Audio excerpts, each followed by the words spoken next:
And now, today, with us on Special People, your very special show, we're interviewing that great rock star, Johnny Rocko. Yes, Johnny Rocko is no ordinary rock star.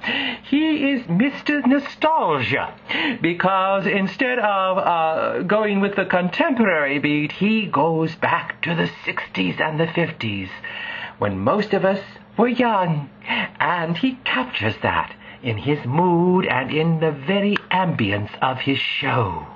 Don't you, Johnny? Yes, that is what I do, and I'm very good at it. Oh, we're sure you are, Johnny. You're making millions with your tours and concert appearances. Yes, I am.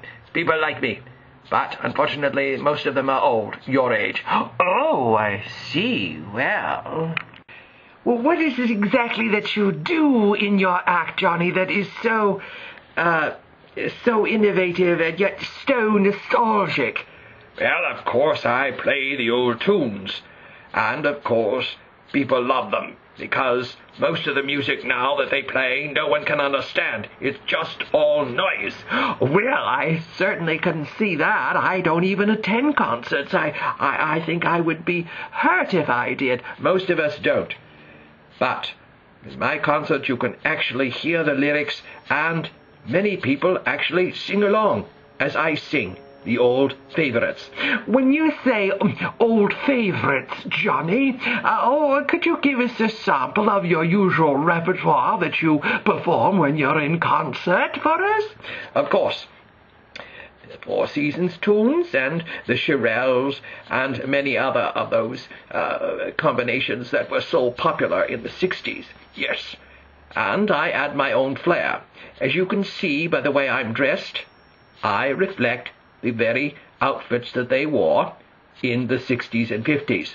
The red and the high collar, and of course the makeup. The makeup? Oh yes, they all wore makeup to protect their faces. Now, with high-definition television and so forth, they don't need that. But back then we did. You can see my cheeks rouge, my eyes, and of course my lips, so that I can project just the way they did back in the 50s and 60s. Oh, yes, On American Bandstand and all the local dance shows that were so popular then. Now I don't know what they do. Do they dance, or do they wiggle, or do they scream? I don't know what they do.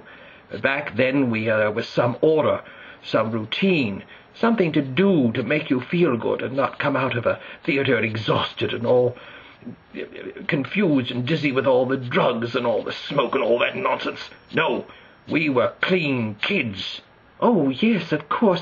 But there's something I can't understand, Johnny. It's your expression. You seem so angry and so contemptible and evil. Well, that is what they want. They don't want a smile. They want rough trade. Oh, I see. Yes, that goes along with it. Because remember, even with nostalgia, we have to provide some contemporary kick. Oh, of course. I didn't think of that. Well, think about it now. Okay. Now, I just have one more question before we close this interview, Johnny, of course. What is it? Do you think that this craze, this nostalgia craze, will really pick up? And well, no, of course it won't. It's going to die out, because the generation that supports it will die out. In fact, they're already, unfortunately, dying out. Oh, yes, I know. There's a lot of... We're all very old, though people who were teenagers in those days are getting on. They're senior citizens now. Yes, unfortunately. But you have no idea how energetic and enthusiastic senior citizens can be, and those are the people that support me and come to my concerts, and you'd be surprised at how many come and how popular I am. Oh, yes, I know you're popular. That's why we're interviewing you, Johnny. Yes. And now I want to tell your audience to come to my next concert, and it's going to be full of old favorites.